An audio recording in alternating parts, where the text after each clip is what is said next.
If there's one thing that I, Steve Irwin, would want to be remembered for, it's be remembered for passion and enthusiasm. Conservation is my job, my life, my whole persona.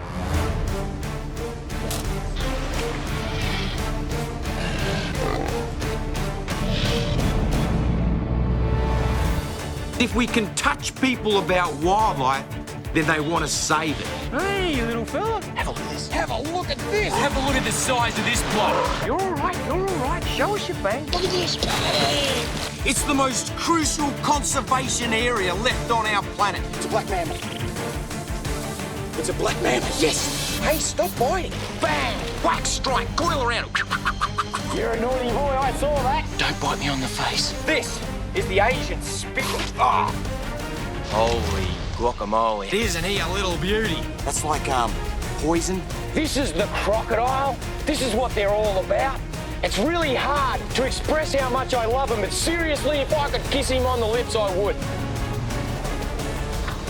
I'm on top of the world. I get to do the wildest things in the world.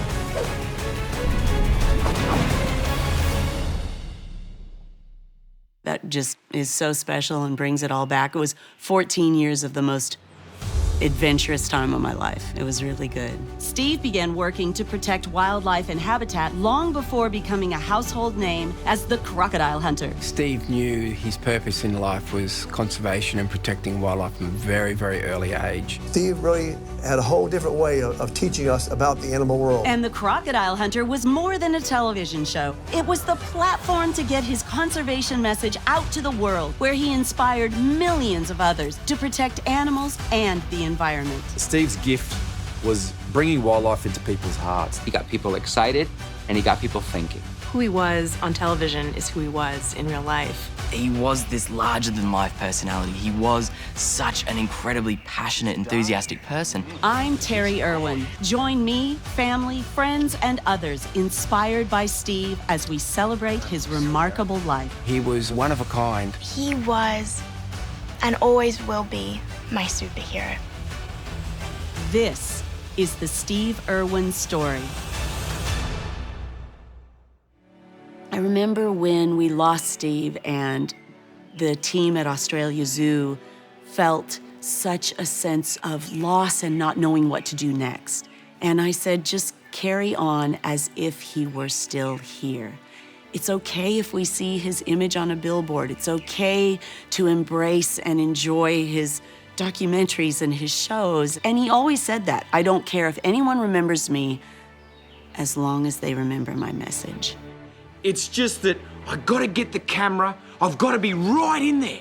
I have to get right fair smack into the action, because this day has come where the audience, you, need to come with me and be there with that animal. Gone are the days of sitting back on the long lens on the tripod and looking at wildlife way over there. Come with me, share it with me, share my wildlife with me. Because humans want to save things that they love. My job, my mission, the reason I've been put onto this planet is to save wildlife. Steve was the ultimate mate to people all over the world. You know, hundreds of millions of people watch Steve, and I think it's when you look at the screen and you see his face, you just see the most honest, caring person you could ever see, and he's so enthusiastic, and he brings you in with him. So everyone who watched Steve felt like they were a part of his life, and I think that's what really attracted people to watching Steve. When you think of a crocodile as snakes, spiders, bats, any of those animals, you think negative thoughts. So then you have this man coming out calling these animals beautiful and intelligent, and that they have a purpose on this planet. I'm gonna crawl up on my belly to get right there smack into the action. This is what I've come to see, the wild behaviour of the Nile crocodile. They've got an incredible social structure where they'll congregate around a food source. I've got to sneak right up there on my belly. Look at them tearing into the entrails of the hippo. It's like a clash of dinosaurs.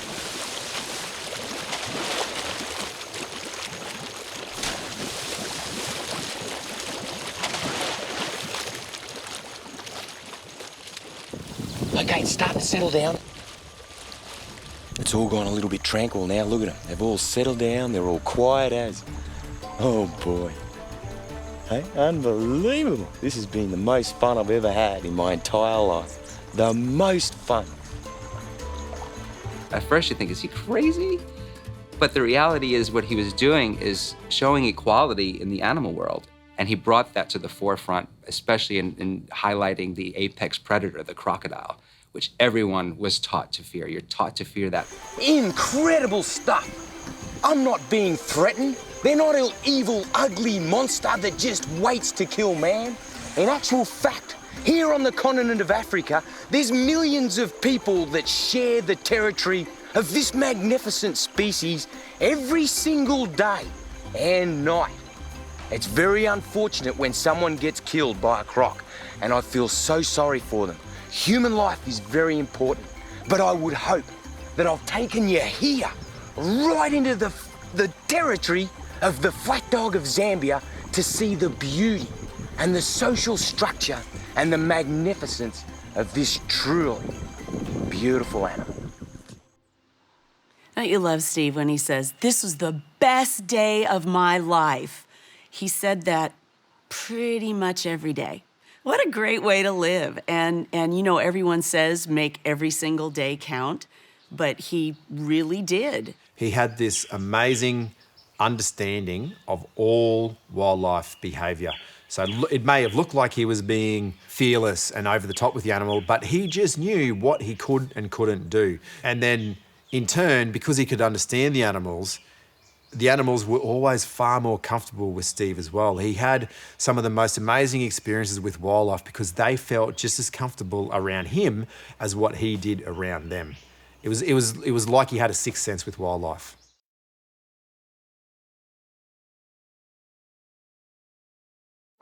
Steve's family always had a passion for wildlife and the protection of wildlife. His mum was an amazing woman. She was just the most beautiful, kind woman I've ever met. I was born on my mum's birthday. All of her life, she tried to rehabilitate orphan animals like orphan Joey kangaroos, koalas, wombats, snakes, and raise 3 kids of her own. I copped a little bit of flack at school, you know, at primary school, because I wasn't into push bikes and then into motorbikes or skateboards. And so at lunchtime or morning tea, I'd be out there looking at the birds, trying to find little lizards and, you know, getting up close to them and feeding them grasshoppers. And I guess after a period of time, the other kids seemed to warm up to it and they got involved. I was always into reptiles and snakes, and everyone thought I was kind of odd and weird.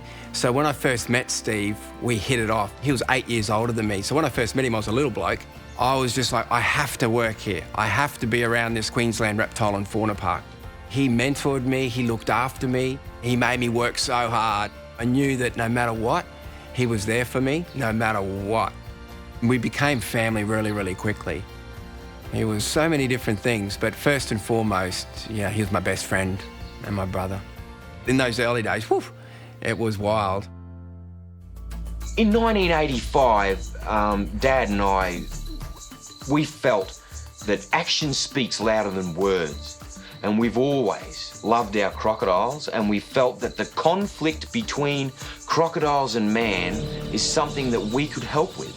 And so Dad joined up with the East Coast Crocodile Management Program, and together away we went, trying to help the crocodiles by removing them from the area before there was that conflict or a potential danger of someone getting bitten. Sorry about the odd camera angle, but I just start my camera rolling, stick it on the boat, on the bank, in a tree, wherever I could, and just let it roll. So it might be just one locked off shot, but by crikey, it's history. This is straight out of the archives. Thank goodness I had something to record it on. It's like this giant, you know, these big VCR looking things that you had, you know. He was just unbelievable. He just lived in a swag with a little tent on the side of the river and just trap. And when you see some of that early footage, he was, you know, he was incredible. Living right in the bush, I became at one with nature. And I think those years in the bush trying to help crocodiles built Steve Irwin. Steve always wanted to get his close family and friends involved with what he was doing. So you can imagine catching crocodiles back then, it was just unheard of, you know. I got to go up fairly regularly, and of course, he took his sister up. My sister Mandy came up to give me a hand, and she turned out to be an expert on the camera, sharing all this with my dad. And with my best mate Wes, has helped to build me to be the person I am, because it was crocodile conservation in its rawest form, and to get it all on an old video camera is exceptional. What do you reckon? Oh, pretty good, eh? Female croc hunter, Mandy Irwin. And here we are back at the Queensland Reptile and Fauna Park with 2 crocodiles. It just brings back so many wonderful memories. And seeing us all so young. I look so young now, I don't know what happened. The Queensland Reptile Fauna Park started in around about 1970. Steve Dad was a plumber who was a reptile hobbyist, and he decided that he was going to start a small reptile zoo. And it was a special way that Steve's family could basically afford their hobby. So that was the only reason the little wildlife park opened, was in a way so you could have snakes and feed them too.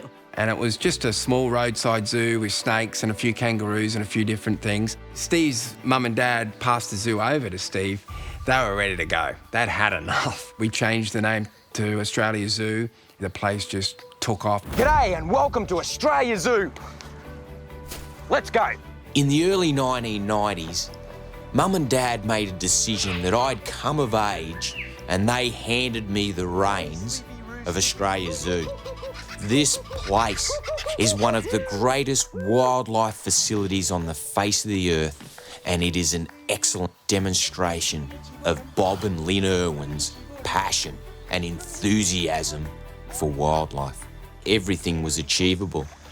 Good morning, Douglas. How are you this morning, big boy? Woo! Woo! Just became this incredible place that we see today.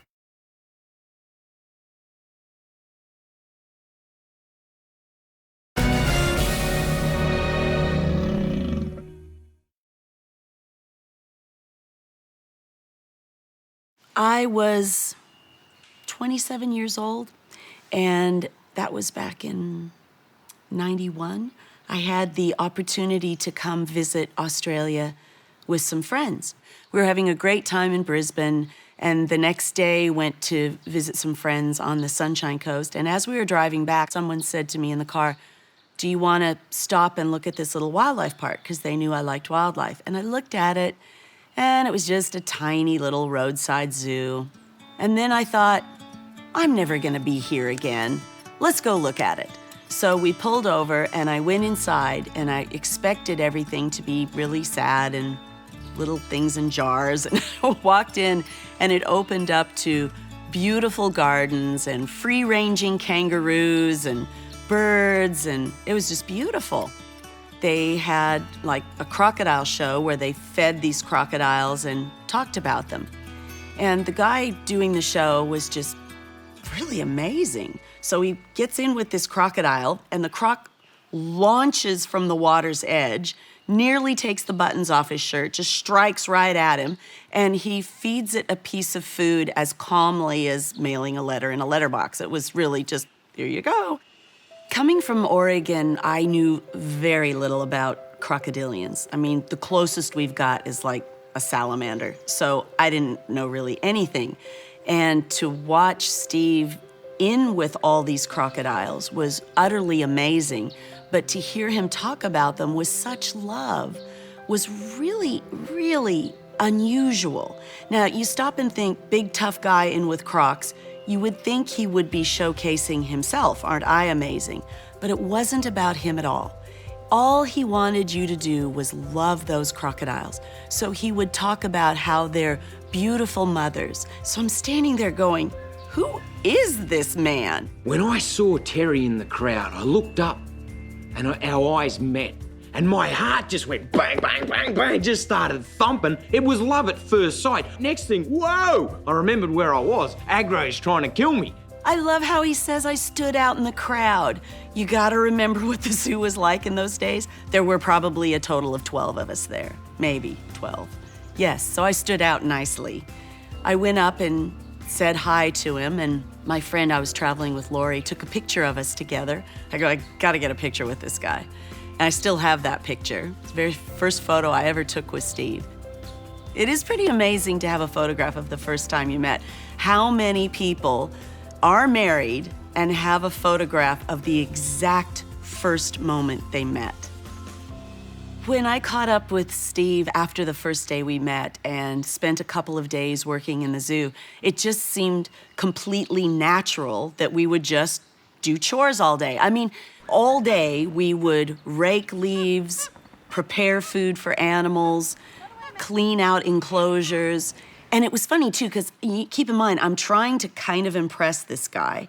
And it's October, so it's really warm on the Sunshine Coast. And all I do all day is sweat profusely. My hair's disheveled, I'm all sweaty, I'm dirty. This is really exactly the way you want to look when you're trying to impress a guy. But interestingly enough, that's always what Steve loved best. And crikey, our love just went ballistic. I can remember after spending those 2 days thinking how sad it was to go back home. And he said, well, maybe I'll be able to come see you. So we exchanged phone numbers, and I was pretty excited. And a week went by, and he hadn't called. And I thought, that's weird. And then 2 weeks went by, and I thought, oh, I'm not calling him. And 3 weeks went by, and I thought perhaps I'd misunderstood what I thought was going on. And after a month, he called me and he said, I'm coming over. I'll be there in 10 days. And I thought, that's a little presumptuous. It's been a month. How do you know I'm still waiting? But I was still waiting, and I was so excited. So he came over the end of November, and unbeknownst to Steve, it was Thanksgiving, which of course is not a holiday in Australia. And my whole family fell in love with him.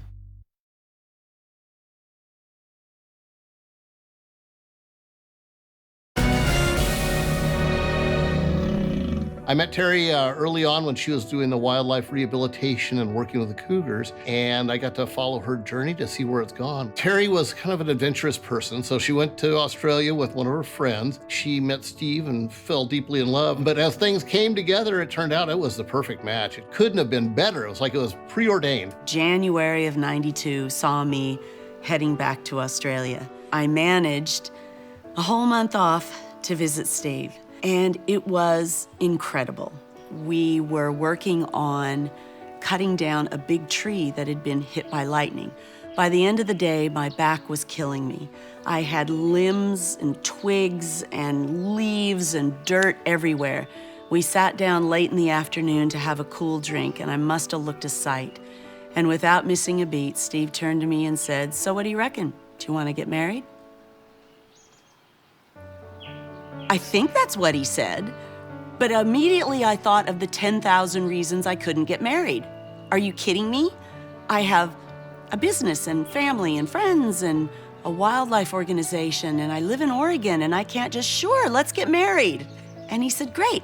How soon do you reckon you could put a wedding together? So from February 2nd to June 4th, we were married at my grandmother's church in Eugene, Oregon. Getting married was the scariest moment of my entire life.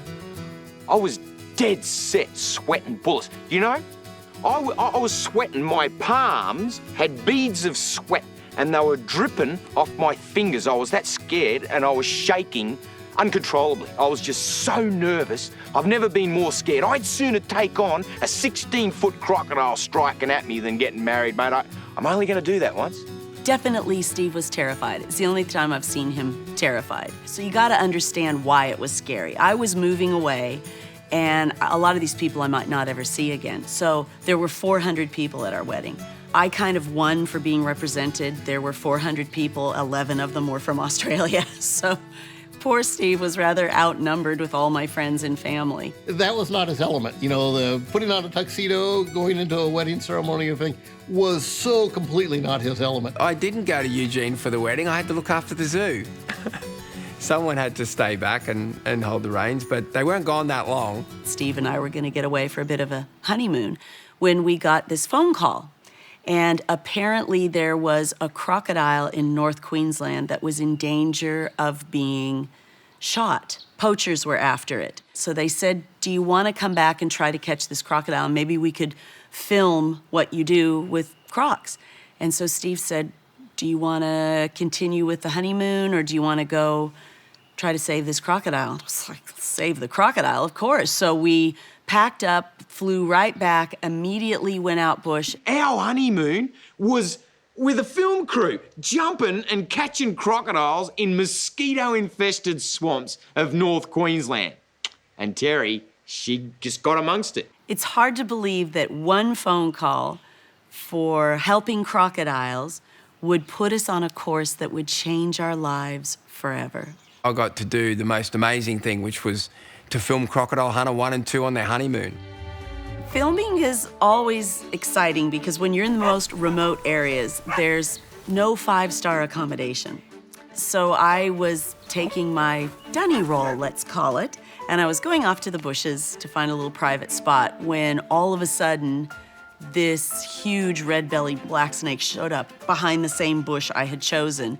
And I don't know why I didn't get bitten, but I came running out, you know, roll in hand, saying, help. I need help. Stay still, stay very still.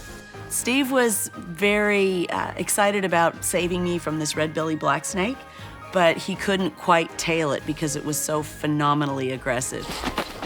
Whoa, Steve, be careful. Yeah. Take it easy, Black Snake. You gotta get out of my campsite. You can't bite my wife. Only go for a stick. It's just too aggressive. Get a stick, get a stick. A what one? A bushy stick, a nice, good bushy stick. I don't know if this is bushy enough. That's great. You want a bushier one? Yep, I'll Okay, get I'll one. get you a bushier one. I couldn't seem to find the right stick, and it was chaos, and I was running around. He managed to wrangle the snake, and it was a very memorable moment. And how cool when your husband actually saves your life. It was really great to see her just trying to get her head around being in the middle of the outback with snakes and crocodiles. The croc action was amazing. So unfortunately, we didn't save the big male crocodile. He'd been shot and we found his body. But we were able to catch his female. And it was one of the single most amazing experiences of my life. Woo! We got it! We got it! No way! Yes! Okay, girl, now just be very, very careful. Oh, beautiful. Yes. Okay, Terry. I want you to come up here and I want you to rest your weight right on her. Okay, sink it in. Sink it right in. Keep your hands on there. Okay? Oh, jeez. Yep. Get right into her, babe. Get right into her. I'm really scared. That's okay. Now I'm gonna have to pull this back out again. Yeah. Okay? Yeah. Oh. I'm really nervous. That's just... She's building up.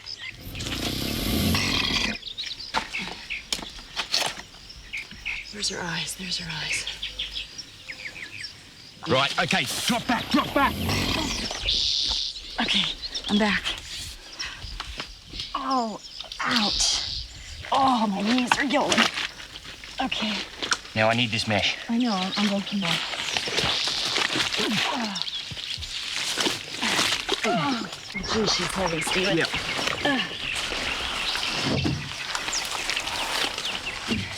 You got her? Yep. That's incredible. It was just really terrifying. I mean, we work with crocodiles today, now, and it's still just as exciting. But that first time, I had no idea what I was doing. I like how Steve could single-handedly wrangle anything. So I was there to help. Don't know how much help I was, but it was amazing. I actually had the best honeymoon ever, and I'm the luckiest person on earth.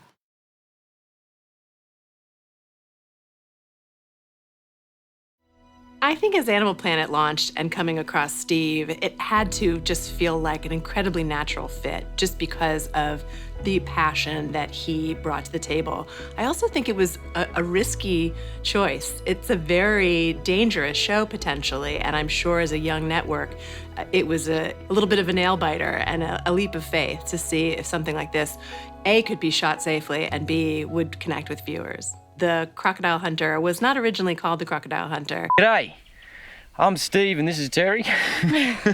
We're Steve and Terry. Yeah. Irwin.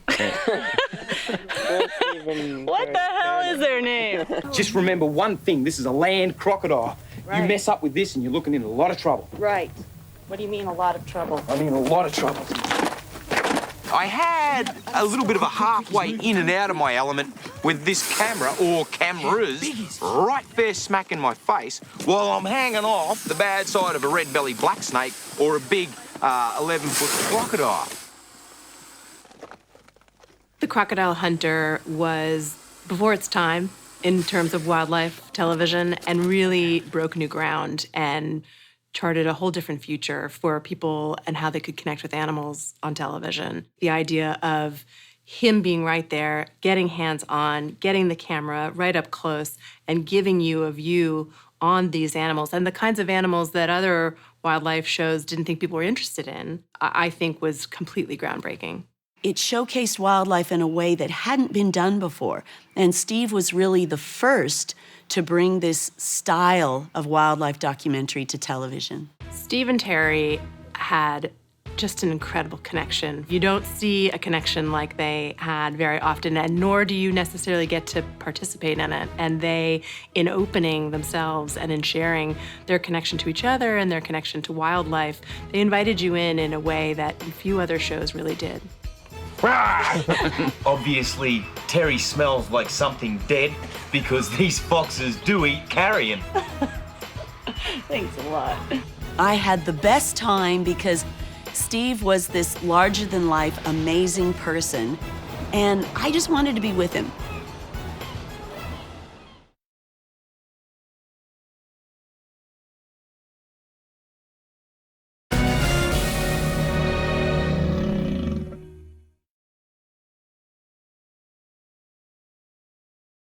In 1992, I got married to the most beautiful person on the face of the earth, and we started filming Crocodile Hunter, the series.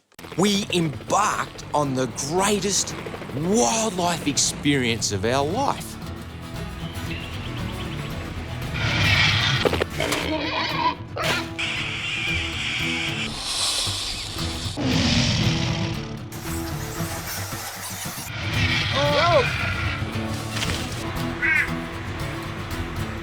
Watching Steve on TV was absolutely amazing, and it was just really exciting TV. Like, I just loved watching Steve catching these animals, but also teaching everyone about them, and that's really what he wanted to do.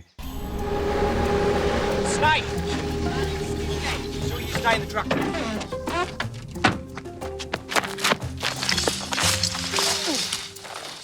Right.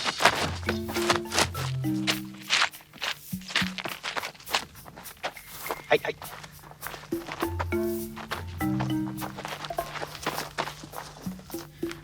Whoop. Now what we got here, this is a brown snake. See a couple of lumps in his belly. Probably got a belly full of skinks. Now out here on the dingo fence, we've been coming across a fair few snakes, and that presents a few interesting problems for the barrier fence people repairing the fence line, but they are quite non-aggressive unless provoked. To tell you the truth, I have more trouble with the barbed wire than I do with the brown snake. We're on the far western perimeter of the dingo fence. This is a triple bunger, poison laid. The triple bunger, you've got your poisons, the mesh fence to stop the dingo, and this is very interesting. Modern technology comes into the fence line here. You've got 4 strands of wire, and they are electrified. I just ran into it before, unfortunately, and by crikey, it packs a wallop. 6,000 volts. So basically, because he saw a snake and because he wanted to get to that snake and show us, he ran into barbed wire and got electrocuted. And yet he's perfectly happy to share that with us because it's what happened and it's in the moment. Steve did so much for the animal world to bring the animal world to all of us. That drew you to the TV, the way he handled animals. And I thought he did a great job at it. Getting the message out to such a broad group of people was amazing. And that was really part of what Discovery and Animal Planet were so good at doing. Steve was ahead of his time in the way that he wanted to get across a conservation message. But it was a conservation message with depth. Sea lions! It's like they're just beckoning me with those big, beautiful, dark eyes. Play with us, Steve-O, play with us. And they're all over me. These Western Australian sea lions are just like the dolphins. If I spin, they spin. If I do turns, they turn. And if I stop, they get bored and they come straight back over and get me back into it. What a beautiful female sea lion. But it's important to remember that she's still a wild animal, and they have been known to chomp down on the odd swimmer. They seem perfectly harmless, but they've got really serious teeth, and even a playful nip can end up with a big chunk missing out of it. Crikey, she is so beautiful. Gorgeous, absolutely drop-dead gorgeous, Sheila. And she thinks I'm a bit of all right too. Sorry about that, Terry. Going for the other girl. She loves me, and I love her. We're having the time of our lives in the ocean, but unfortunately, our time's just about up. We've got to keep moving. I love Steve's approach to wrangling animals, and I feel so lucky that Steve would share that with me. He was always very inclusive, and he always made me feel like his partner. And it never occurred to him that there was something I couldn't do. Our entire married life together was him believing I could do things I never thought I could do. It was wonderful.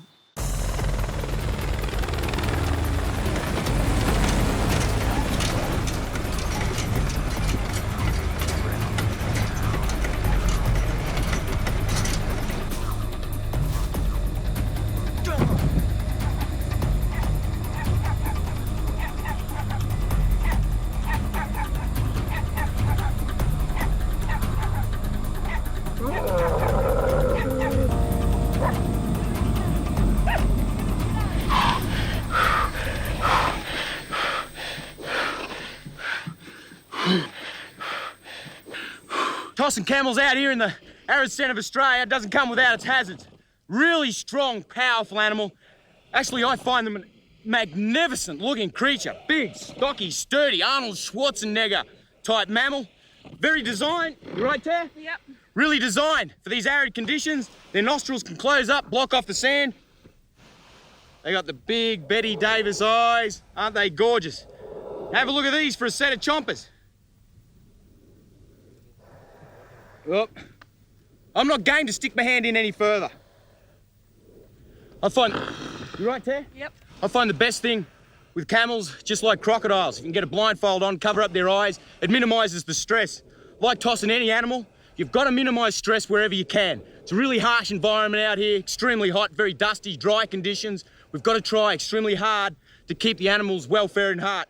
His knowledge of every single species of animal and how to catch it, how it lives, the best thing to do to keep it safe, to make sure it's not stressed in any way, is like nothing I've ever seen. It's amazing how he did it from a standpoint of approaching those animals and showing people that we should all love animals. We should all be animal lovers throughout the world.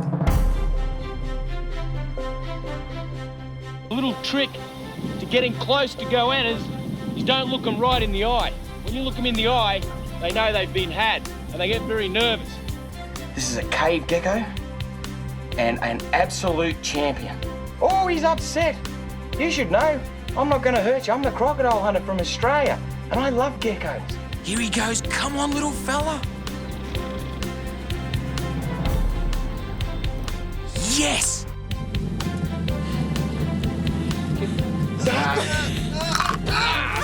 Copperhead. Just like that. And in actual fact, this is the only species of snake in Australia that get... Well, maybe they do bite. The only species of snake... You know you've kind of made it and broken through if you are on Saturday Night Live, or if you're on The Simpsons, or if you're on South Park, and Steve got all three.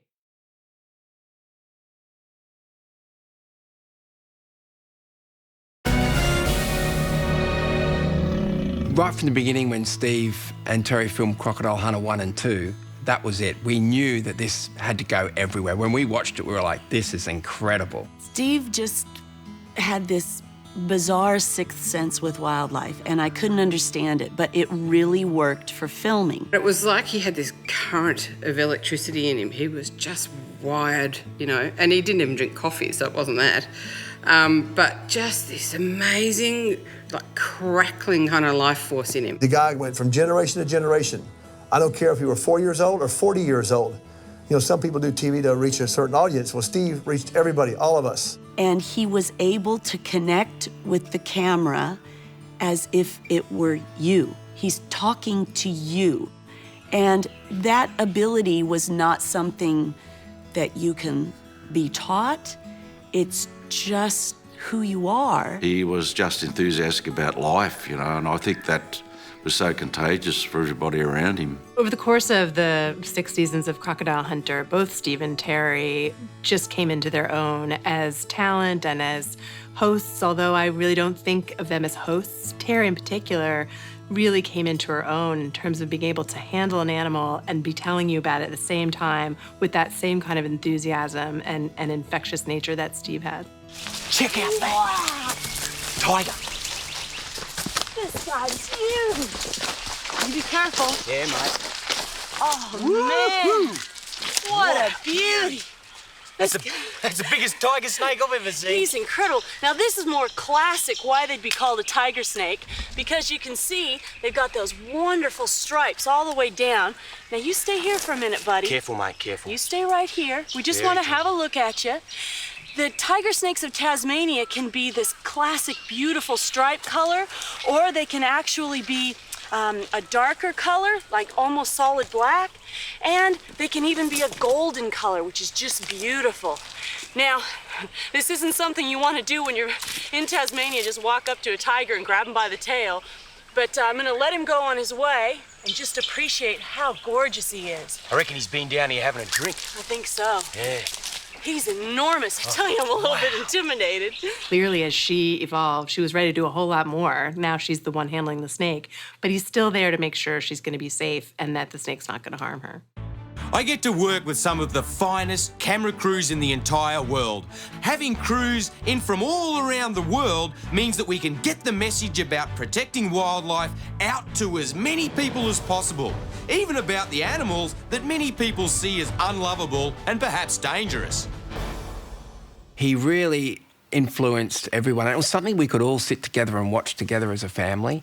And then, of course, the zoo itself. Steve created a family atmosphere at the zoo because you knew that he had your back and he expected a lot from you, but at the same time, you knew you would get 10 times that back. We started seeing success with the Crocodile Hunter series, and particularly working with Animal Planet and bringing the message to more people. And as our platform grew and the zoo expanded and more fun came in, we just always put everything back into conservation. So we grew Australia Zoo from 2 acres open to the public to nearly 1,000 acres all up. Every cent that Terry and I earn goes straight back into conservation. Whether it be at the zoo or buying up conservation land around the world, there's no if, buts, mights or maybes. We both live and breathe for rescuing and saving wildlife and wildlife habitat.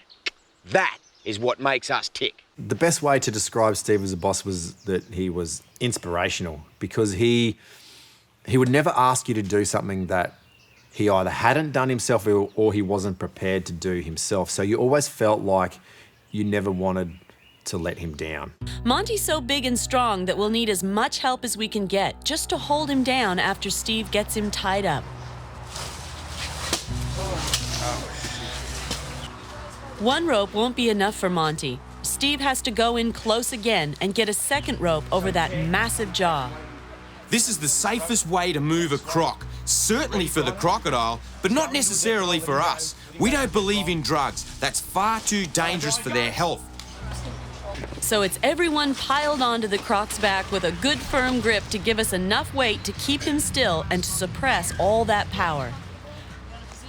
Everyone knew Steve as the crocodile hunter on TV who brought wildlife into people's homes, but there was this whole other side of him in regards to research. Steve loved to be challenged, and challenged on many levels. Physically, he was a very active man. He was always involved in the croc capture. That was what he led. He liked to be challenged technically, so he wanted to find solutions to problems. He had a magnificent scientific brain that he wanted, particularly crocs, he wanted to learn more about them, understand them more, and understand their role in the environment. Our crocodile research program that we have now is because of him.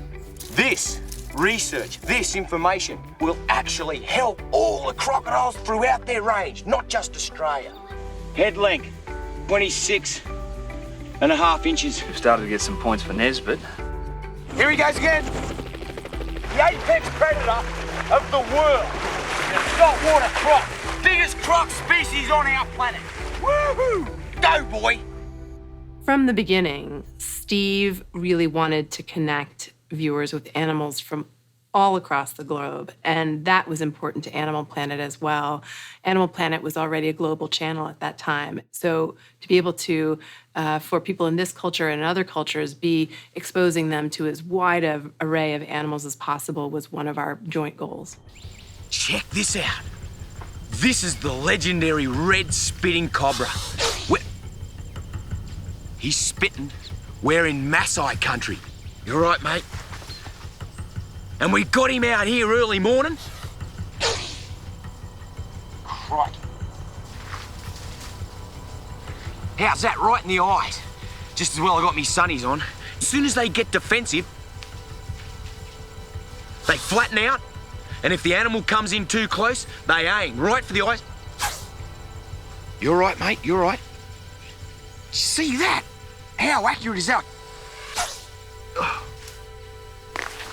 Just got to back off a bit. And he can spit, as you could see. He got me in the eyes again at 10 feet. I can't run the risk of getting this venom in my eyes. Of course, a bite would be fatal. If you don't get anti-venom, you're gonna die. Here he is, he's all right. Oh, he's coming back round on me. Oh.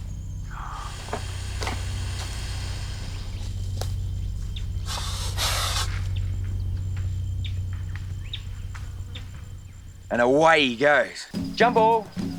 Jumbo, Jumbo, hello, hello. I'm going, whoa, cobra, cobra. And spit. Just, oh, yeah. Unreal, we got some water. Yeah. Can I have something here too? You want me to Yeah, go yes, here? thank you. The The cobra. cobra. Spit on my face. Oh. Yeah, and my arm. It's stinging. I can feel a streak of pain coming up here into my elbow and starting to go up under my arm. So I guess I've been mildly envenomated. It's on my face that I'm worried. This part here is starting to sting, and my left eye, it's just starting to ache. That's better. In the eyes of the Maasai, anyone who deliberately takes a venom bath from a spitting cobra has deserved some form of recognition. So they've made sure we're leaving Africa with something to remind us of our unforgettable experience with some of the world's most incredible reptiles. Their traditional red colour, they're fabulous red spitters. Siri. Siri. Asante. Hey. Woohoo. Steve the Maasai. Hey, my eyes feel good, my face feels good, I got the venom off, I got the poison off, I've gained myself a walking stick, a spear, and a traditional Maasai colour. You beauty. I'm gonna look really good cruising through the savannah like this. Because of traveling so much and filming everywhere, it was amazing to finally be starting our family, and then your life changes dramatically.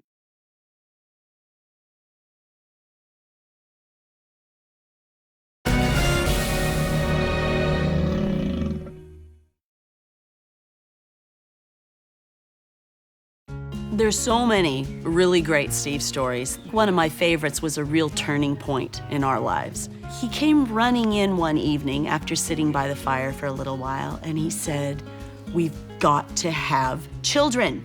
We've got to have children." And you have to stop and think, We'd been together as a married couple for about 6 years. We never really talked about it at great lengths, but suddenly, in true Steve fashion, we needed to have children and have them immediately. And so I was like, well, what's the urgency? And he said, who are we going to leave this all to? And I said, you know, just because you have kids, it doesn't mean they're gonna wanna do everything you do. And he was like, nope, yep, they're gonna love wildlife, they'll carry on. And the conversation went from there, of course. It's another Western Diamondback. Watch it, babe, watch it. How's this? We've got onto a den of Western Diamondbacks. Hey, Ted, give me a stick. Got it.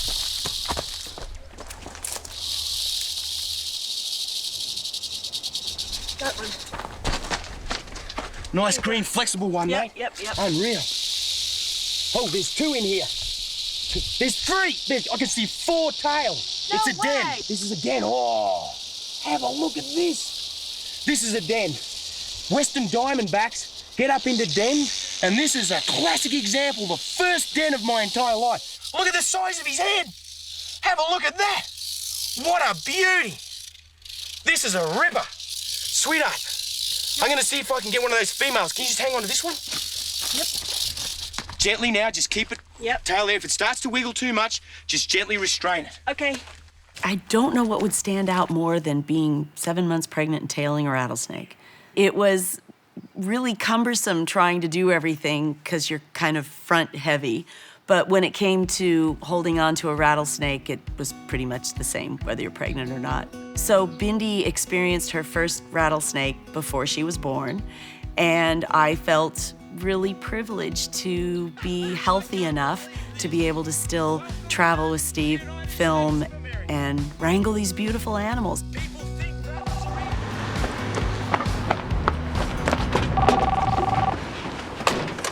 Yeah, g'day, Steve here. Yep. So your water's broken? I'm on my way, babe, I'm on my way. Be there very shortly. Try and find my keys. Yep, I'll be there in 2 hours. Ah! Panic time. Sue, you have to run a zoo in a few years.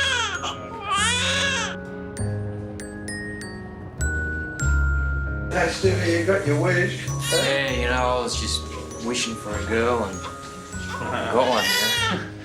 Unreal.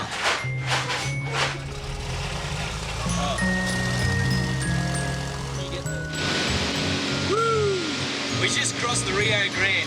So that's Bindi and Steve-O's first trip to Mexico on the 20th of August, 1998.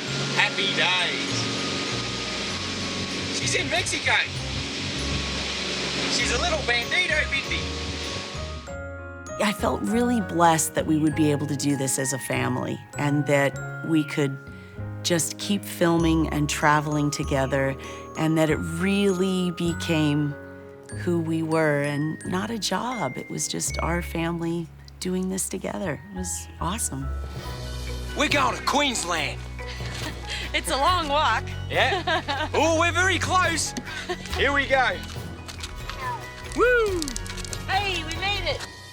So Dad had the biggest hands, and not many people know, but he had like orangutan hands. I mean, they were huge. So he would hold out his fingers, and I'd hold on to his fingers because his hands were so big. That's all I could wrap my hands around. Out of anything Steve ever did, he was probably the best at being a dad.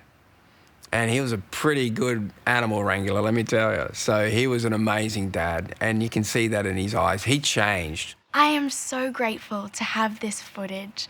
And my entire life growing up has been captured on camera, and that is amazing. Bindi and Dad check out perfect reptile country. This looks great. Let's have a look here, mate.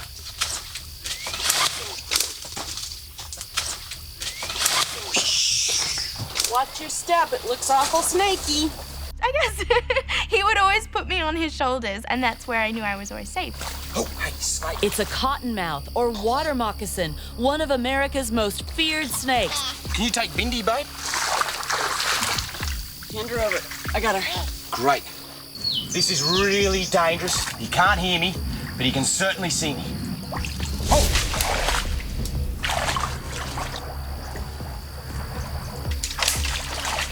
time to pull in a little stick.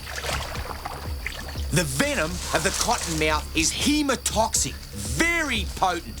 I wouldn't want to take a hit and he's angry. Keeps showing me his mouth, wants to sink his fangs in. All right. These water moccasins or cottonmouths are actually pit vipers, very similar to rattlesnakes. They can tell just the slightest degree of temperature variation and that'll allow them to line up, whack, and deliver a fatal strike. You have to keep in mind that all those exciting and sometimes dangerous situations that we'd be in with wildlife, there's a crew right with us the whole time. It was really important to lead by example. Steve's #1 priority was keeping that film crew alive. And it's nice to have that feeling that we can really trust each other, we've got each other's backs, and there's that sense of family and friendship through whatever we do.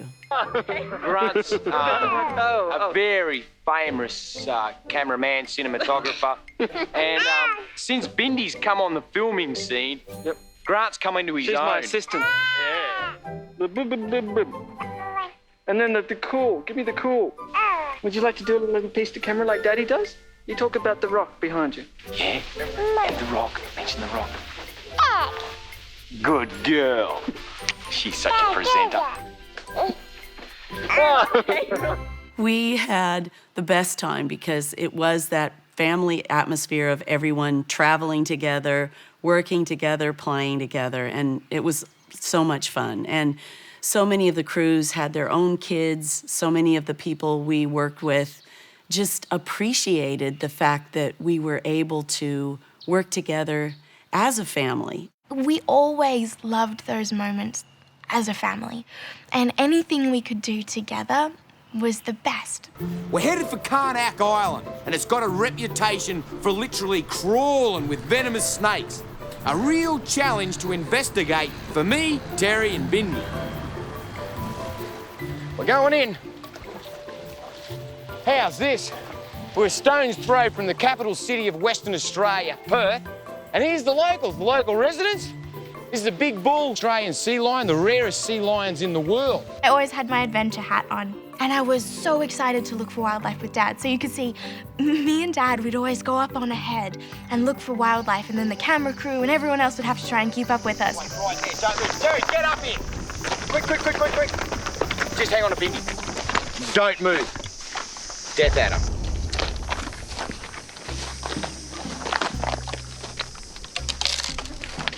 You're all right, little fella. You're all right. Dusk is the perfect time for the nocturnal predators to enjoy the last part of the heat. You're all right, little man. I see you're angry. Trouble is you can't tail a death adder without getting struck, so I have to use a stick. You're all right, see him biting at the stick. He think the stick is meaning him some harm. Have a look at this. What a treasure. What an absolute score. Myself and Bindi nearly stood on him. Now that is the death adder. Woo, woo, woo. You see him striking out at the stick? He was very angry. In the top 10 most venomous snake species in the entire world, this little death adder here would have enough venom to kill me, my whole family, and probably another couple of families as well. Highly toxic venom. The unfortunate thing for the death adder is, like you just saw, Bindi and I nearly stood on it.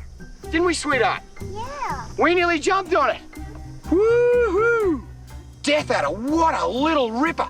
So at all the most intense moments, I would sneeze. So on camera, you can actually see me sneezing. I still do that today. This is so special. Can you balance up there? Well, here we are, at the end of Australia. Over there is Africa, but by crikey, it's a long way. Westernmost point on the continent of Australia. And have a go at this. My daughter is an absolute legend. Look at this. She tossed a little dragon, she saw it, and she caught it. Just like your daddy does, huh? Yeah, it's a little rock dragon, and that's full grown, believe it or not. Have a go at it compared to my thumb. Pretty small. I can remember I would just study Dad and watch what he'd do so I could be just like him. And when I caught that little lizard, I was so excited and proud of myself because I was like, yes, I did it. I love that Steve was such a passionate dad and such a hands-on dad. So 6 years on, we had Bindi, and nearly 6 years after that, we had Robert. Going straight to sleep, you little rat bag. What do you reckon? Just pull in the two dads. I still like Robert. Robert? Mummy just had a baby. Really? Yeah. She's had a little baby boy, and his name's Robert Clarence Irwin. And he's only that big. I think by the way he is, I'll call him Brian. His name's Robert. But I'll call him Brian for short. Oh my goodness, Robert. He's so cute. I love when I first met him, all I could think was, wow, he's like the size of a loaf of bread. He's so little. That just absolutely just warms my heart. That's one of the most special pieces of footage ever. That's just beautiful. Growing up, I always had the very special job of naming all the animals in the zoo. And when Robert was born, I thought it was my job to name him. That's how things worked. It was like, oh my gosh, he's my brother. I have to name him. Bindi, even to this day, sometimes as a joke will call me Brian, for short. It's like the whole reason you've been put on Earth is to do this. That's what it seems like. When Dad says at the end that this is why we're here and this is our purpose, it just, it makes me really emotional because, I mean, all I ever want is to make Dad proud. I think I'm very blessed with the family that I have and the dad that I had as well.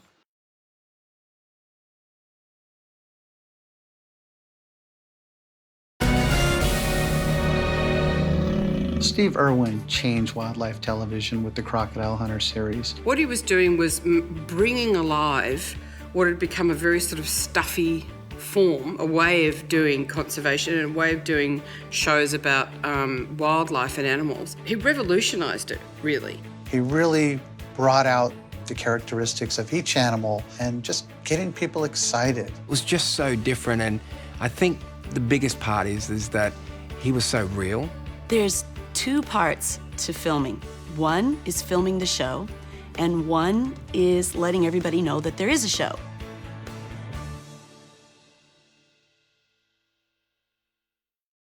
One of the jobs that a network has to do is to try to publicize our shows. Steve was a natural, and everybody wanted him. So all of a sudden now, instead of being in the middle of the bush, we're in the middle of some of the biggest cities, staying in hotels, ordering room service. Chocolate-coated strawberries again.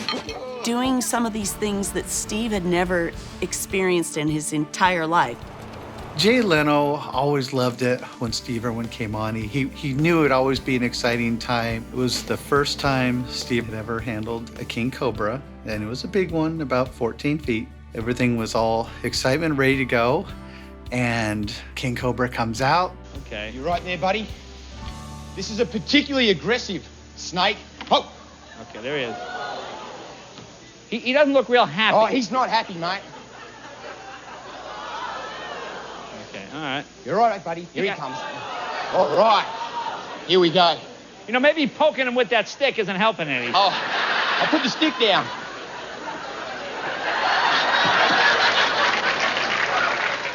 Let's get him up on your desk. Oh, mate. yeah, put him on my desk. All That's a right. great idea.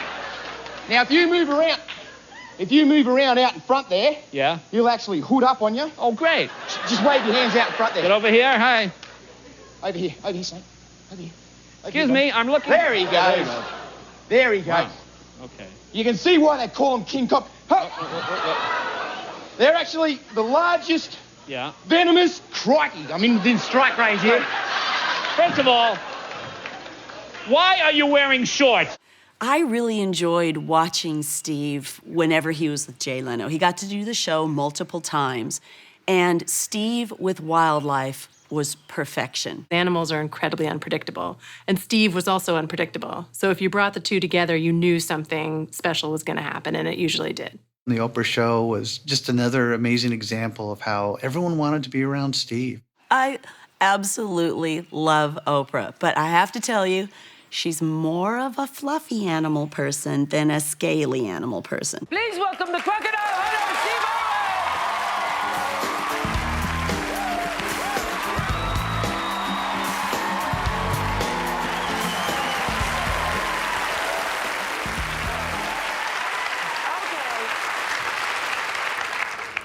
You are so popular. Yeah, mate. Kind of all nervous now. Bubba is a very, very special alligator with a calm energy. Every now and then, you get an animal that is so affectionate and special, and that was Bubba. You could kiss him on the lips.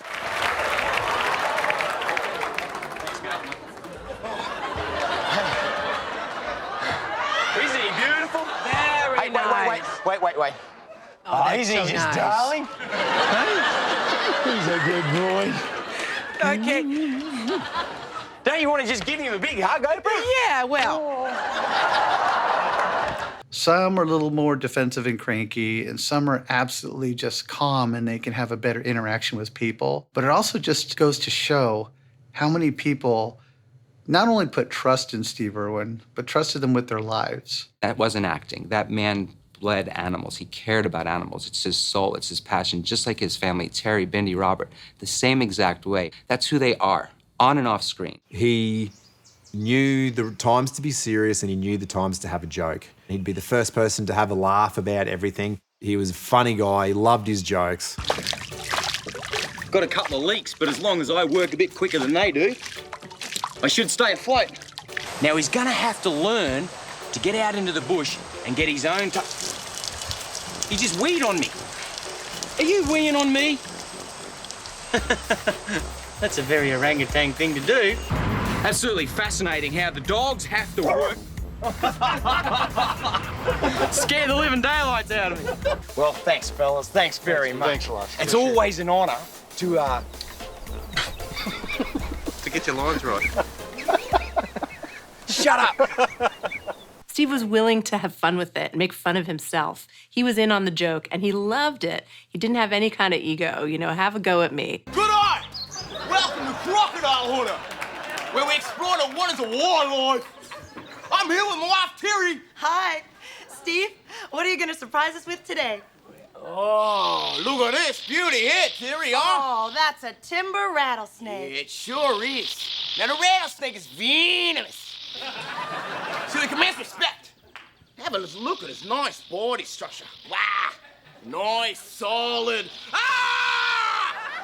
Listen, Steve, I hear you. I mean, if it's up to me, right, we'd have the crocodile hunting 24/7. Exactly. Every single time I do my bootlaces up, I'm staring death right in the eyes. How many baseballers are doing that? I'm with you, then, sure. Crikey! Stand back, John. Have a go at the size of this beauty. I got him, mate. Steve, don't. Woo! Isn't he gorgeous?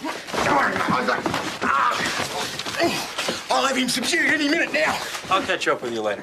John, give us a hand, mate. I loved the ESPN commercial because I thought it was so creative and really funny and kind of proves Steve could act. Behind the scenes with Steve was so fun. He was the last person to think Steve Irwin was cool. A lot of people would get caught up in the money and the fame and the excitement. It's not the fame. There's nothing about the fame there. It's all about the animals. We've managed to change the face of wildlife documentaries all around the world. No two ways about it, he means business. If I make a mistake and a croc grab me, all the work I've done in my 38 years goes down the tubes. I'm the biggest animal out here, don't be mucking with me. No problem. I'm out of here.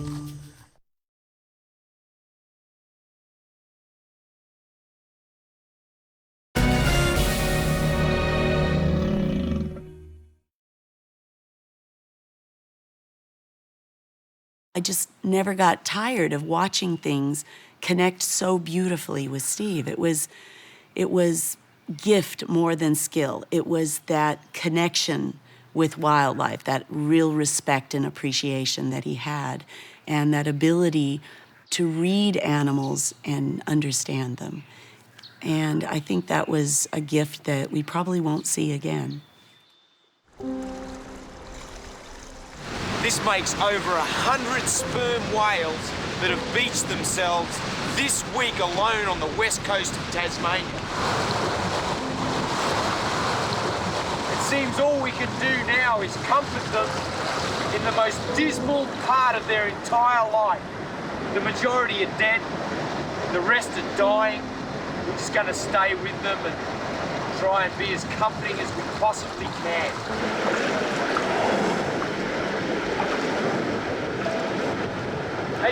see this one's still alive, but there's no hope. Absolutely no hope. Nothing can compete against the natural weather conditions. It's hideous. We're in the roaring 40s in the Great Southern Ocean. The power of the wave is immense. Nothing can compete with that. It's hopeless.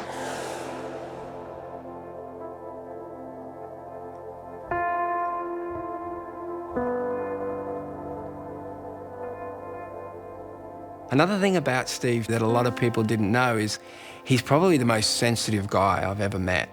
I've had my arm around him crying over an animal that's died on so many occasions. He loved them, you know, I mean, from the heart he loved them. He could get across a conservation message to this enormous audience.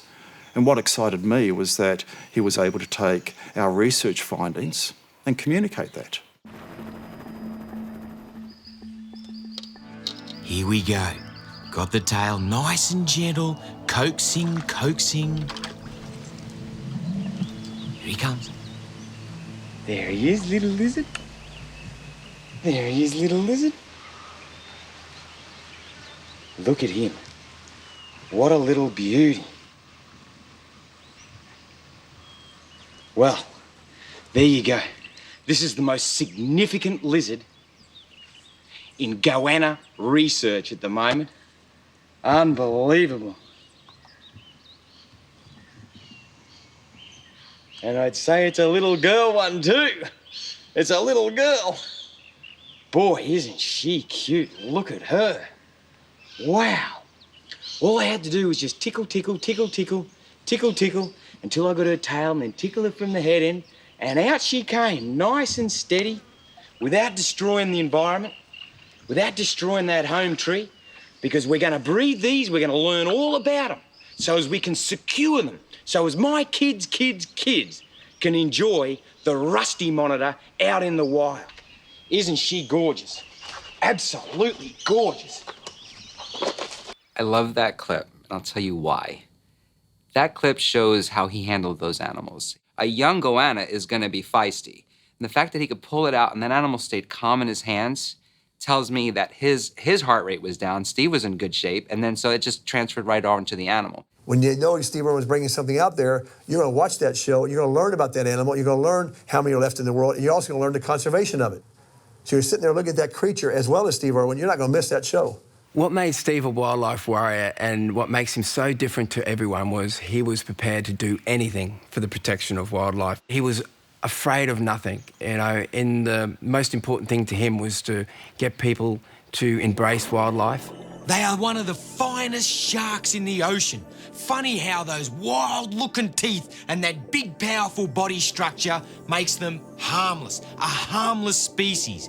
It's wonderful to think that now in Australian waters, the great white shark and the grey nurse shark have full and total protection. And this is the way. If we're ever going to conserve our oceans, we need to look after the top predator, the sharks, the #1 in the ecosystem. The merciless hunting of this docile species caused so much damage that the Australian government finally stepped in and stopped the killing, stopped the slaughter, which made the grey nurse shark the first totally protected shark species in the world. Our future, if we want to save wildlife, is to be more like Steve, to enjoy wildlife, not to just say, let's lock it away in the wild and not think about it. No, experience it. When I came to Sumatra to have an experience with orangutans, I never really thought I was going to get this close. Check this girl out. Unbelievable. She's looking around. I'm far more intimidated than she is. I'm not sure what she's up to. Not at all. But she's got a little baby with her. Isn't she just beautiful? I'd just like to kiss her on the lips.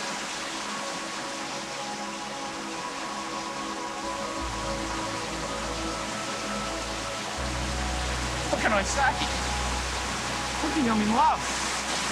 I'm falling in love with another woman.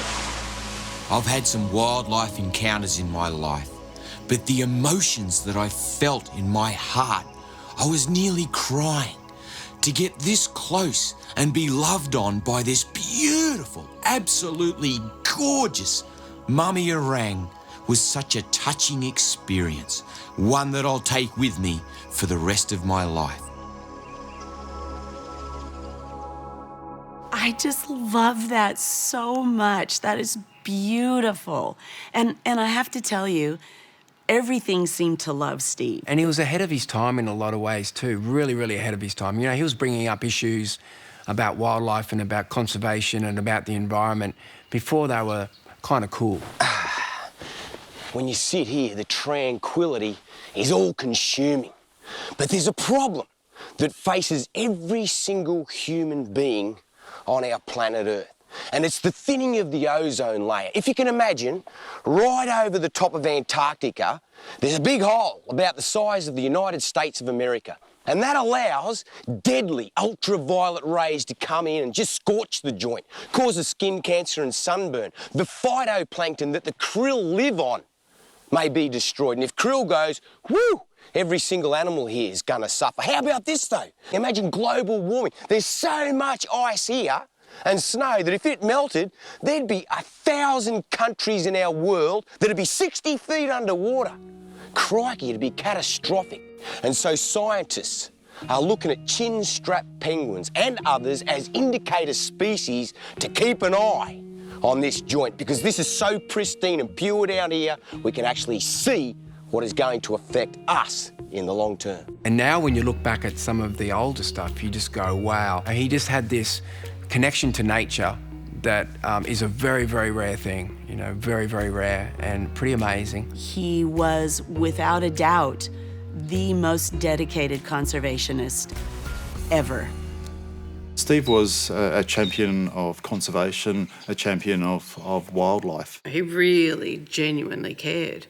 And it's a beautiful feeling. You can see it. You can't fake that. But I really liked his approach. For the most part, we don't see sad. For the most part, he wanted to show you beautiful animals thriving to make you love them and appreciate them. But inevitably, whether it was whales that were stranded or the sad case of animals in markets being bought and sold, there were some stories that were very emotional and unavoidable. And when he would encounter that, he really used it as an opportunity for messaging. And sometimes you couldn't always save the individual animal, but it was important to share how we can help. This is one of the saddest things that I've seen, and it's very common throughout Asia. These snakes get chopped up on site to make a drink to build potency and strength. No, it's okay, thank you. They put a stick in their mouth and rake all their teeth out. This is an absolute horror story. If there's anything, but anything, I would like to educate these people about is just stop this. Just stop it now. Try and find some other food source to get strong and potent. This is just not on. Grow a herb. Crikey, I don't know what it is, but this has got to stop. It's cruelty at its worst, and it's rife throughout Asia. Virtually everywhere I travel, I see this. Imagine these snakes, every single one, including this poor little cobra here, is an individual. They're an individual animal. They have feelings, they have pain. I feel so sorry for them. Steve had this ability to draw you in and make you feel as passionate about saving those snakes as any puppy or kitten. And I appreciate his ability to do that, to bring you in, to share with you how important every animal is. It's not just the animals. It's the people involved, the land involved, the conservation involved. He brought all that together to save these living creatures and also saving us. Steve was a wildlife conservationist, but he was also a humanitarian. He understood that he needed to connect with people to make them care about animals. And I think he had an approach to humanity that was as magnanimous and as sort of large-hearted as his approach to animals. Dad will always be remembered for his passion and his determination to make a difference. And we have continued to follow in his footsteps with all of our conservation work all over the planet.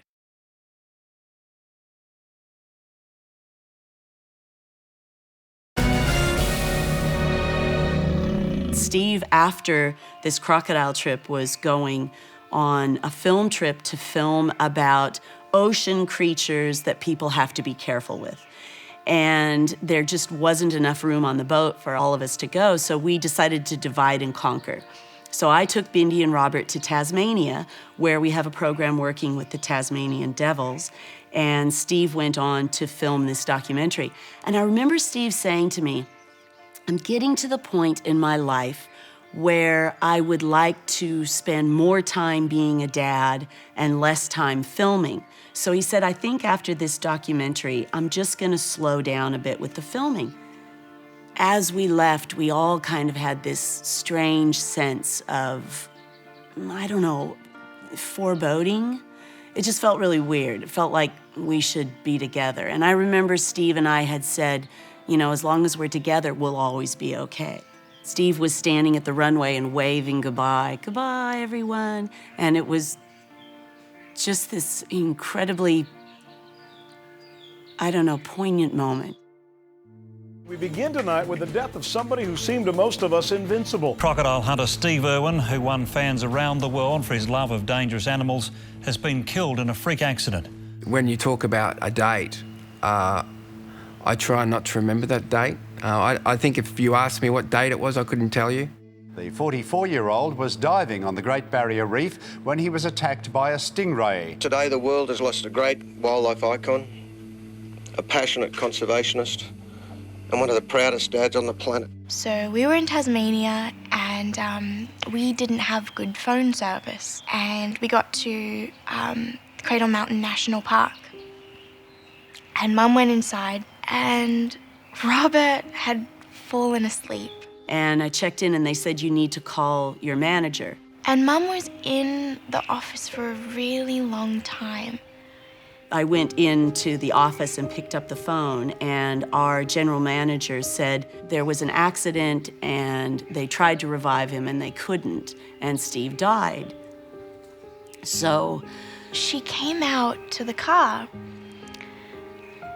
and I've never seen her face look like this before. She was just so sad.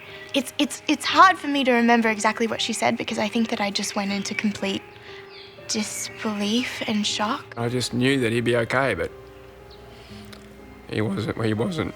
He was swimming in shallows above a large stingray. It turned quickly and lashed out with its tail. The venomous barb pierced Irwin's chest. So Steve swam over the ray, and instinctively the ray has gone, oh, there's something swimming over me, danger, and has struck out with the barb. And Steve was not to know it, but actually pierced his heart. And this was something that no one could have recovered from. If this accident had happened in a hospital, there would have been no recovering from it. Steve passed very quickly, and that was of some comfort. Because Steve used to say to me, I'm not afraid of death, I'm afraid of dying. And I really think that's incredible to just die well. And, you know, it's not something we really celebrate. And we kind of should. There's been an outpouring of emotion at Steve Irwin's Australia Zoo. People come here from across the globe to see it, and the big draw card has always been Steve Irwin, the great showman. Even seeing it on the news, I still had to start making calls. Did it really happen? And, you know, not much information was coming out other than, yes, indeed, it was confirmed. And it just destroyed us all. It was disbelief. It just didn't seem, this couldn't be right. Not a stingray, not Steve. It was just unthinkable. It was a huge shock. I couldn't understand, or couldn't believe this, that would happen to Steve. Still doesn't seem right that we've lost somebody that's could have done so much more for the nature of the world. Steve always used to say he crammed in as much in his life as what he possibly could, because he always thought, what if something happens to me? I just couldn't think about what it felt like to be Terry in those moments and to be facing a future without Steve. A big concern for me was Terry and the kids. So I just put everything into making sure that, you know, we all got through it. His family and fans left to reflect on the irony of a man who courted obvious danger, killed by a creature normally so harmless. Steve Irwin is survived by wife Terry and children Bindi and Bob. They'll ensure the legend lives on. When my children can take the football that I call wildlife conservation and run it up, when they're ready to run up our mission, I will gladly step aside. And I guarantee you it'll be the proudest moment of my life. And my job will be done like my mum and my dad. Then and only then will I know that I have achieved my ultimate goal, to be able to stand aside and let them run up my mission. Because that's what I did for my mum and dad, and I'm really proud to tell you that. By crikey, I got tears flowing out, and I'm holding them back. I'm trying so hard to hold them back, but I'm just doing what they wanted me to do. They created a wildlife warrior. I am that. And they were able to stand aside to varying degrees, and I'm able to run that ball up, mate. I'm running it up. You know what? The opposition's hard and it keeps coming, but I ain't stopping until my kids can run it up for me, and then I'll stand aside like my dad did. I know he'd be very proud of his kids today and what they are achieving in their lives. You know, I think now is the time. Now is the time that Bindi and I are going to run up his mission. This is our responsibility now. This is why we're here. We are on this planet to make sure that all of his work, all of his mission continues, and I'm ready to run it up. I work every day of my life doing what I love with my beautiful family, and always think, yeah, I hope Dad would be saying, crikey, they're doing well. I'm really proud. Not only do Terry and Bindi and Robert continue on with Steve's legacy because they feel obliged to Steve to do it, it's what they want to do as well. It's their mission. I'm sure Steve would be so proud of Terry and everything she's done over the last 12 years to kind of carry on Australia Zoo and make it bigger and better. And now Bindi and Robert are continuing all of our conservation work and making sure that Steve's message goes even further into the next generation and the generations after them. Bindi and Robert grew up at Australia Zoo. They live there. That is their home. That is their family. It's something that is very deeply personal to them. And therefore, their love of animals is deeply embedded as to who they are as people. I'm very proud of my kids because they are totally determined children. They are very determined with whatever they set their minds out to do. I have dedicated my entire life to making a difference and to believing in my strength to change the world. We're now ready to inspire the next generation and show all of you guys what we're doing and for you to come with us on our journey. My mission, the reason I've been put onto this planet, is to save wildlife. And I thank you for coming with me. Yeah, let's get 'em.